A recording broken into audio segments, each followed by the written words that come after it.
Welcome SAO survivors to Weekly Integral Factor. What is this? A weekly if on a Tuesday? I'm just as surprised as you, but we got our weekly update today in Integral Factor with an incredibly hot looking banner, a birthday banner, a special Halloween event, and some minor updates here and there. And as usual, Weekly Integral Factor is brought to you by my channel merch. Link for the posters, shirts, hoodies and stickers like the First Day or Lens Squad are down below in the description. The week following a floor release is usually a weak week in Integral Factor, but luckily it's not looking as barren as it usually ends up being this time around. Integral Factor Halloween Party is here, special monsters, Halloween Walker and Halloween Hopper will be appearing on field maps with these exceptions on the screen. For some reason, they're not gonna be appearing on these maps.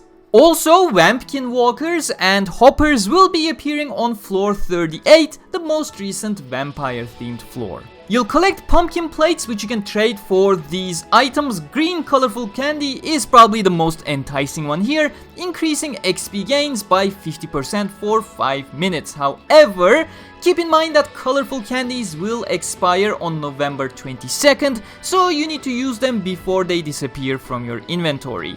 Moving on, Colossus Hunt with Mito has been updated. The Abyss difficulty is now up if you are looking for a challenge, and also blue Colossus plates have been added alongside these new exchange rewards.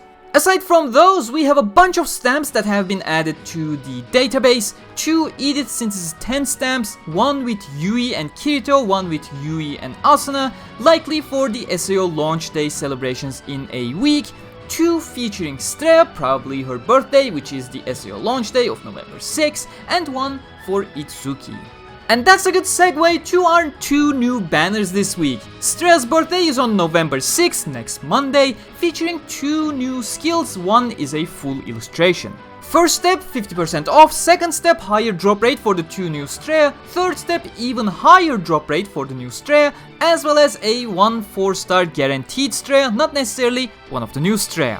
Looking into the individual skills, Fun Theme Park Strea is an Excella ability skill. At max limit break, it increases the power of your skill by 150% if it's used as switch. And as a more general benefit, if you have 2 or more Kirito skill records equipped, your attack is boosted by 20%. Signs of an Unclear Future Strea is a Dark Element One-Handed Sword Connect skill. At max limit break, it does up to 1790% damage in 8 hits to a single enemy, and it'll give you a protection buff that blocks an enemy hit by up to 50% damage reduction, lasting for 20 seconds. Sadly, unlike most birthday skills we have received recently, Strea seems to have gotten quite the standard fare, nothing too impressive from what I'm seeing. Maybe the incredibly hot looking Cyber Street Order can turn things around, featuring Kirito, Koharu, Leafa and Sinon. First step, 50% off, third step, 4-star guaranteed, and fifth step, one of the new 4-star skills guaranteed. Cyberscope Sinon is an Earth Element Bow Connect skill. At max limit break, it does 1740% damage to a single enemy in a single hit, and gives you a 50% damage reduction on the next hit you receive, lasting 20 seconds. Not the most impressive skill out there, completely banking on its connect bonuses, same as the previous Strea skill that we had. Lightning Fast Koharu is a Holy Element Burst Spear skill. At max limit break, it does up to 1660% damage to all enemies in an arc in front of you in a single hit. And it also gives you a 10-second buff that increases your holy damage by up to 25%. In its burst mode, it does up to 4660% damage to all enemies in an arc in front of you, and buffs holy damage for 8 seconds this time around by up to 65%, and it also gives plus 2000 attack against enemies who are debuffed. Alternatively, it can be used as a very cheap mod fodder requiring only a single slot, featuring the bonus of reducing all skill cooldowns by 2 seconds upon skill usage.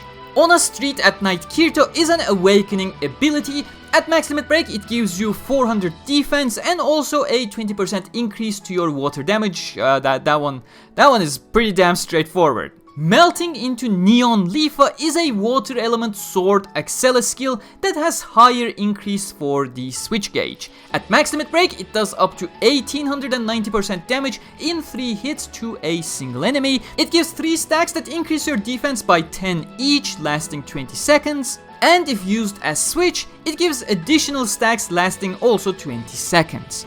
I'll be honest, incredibly beautiful skills, but very uninspired effects unless I'm missing something here. I'm not the one to min-max stuff all that much, but throughout the weeks I've been covering the exact effects, I feel like I'm getting a good sense of things, and if you're in it for the gameplay side, these banners are kinda sadly screaming skip from my point of view. Am I wrong? Am I missing something here? Do let me know down in the comments. And that wraps up this weekly Integral Factor. Thank you very much for watching. Please do leave a like. Don't forget to check out Lens Squad and the First Day merch, among others. Huge thanks to all members and patrons as always, and until next time, stay cool.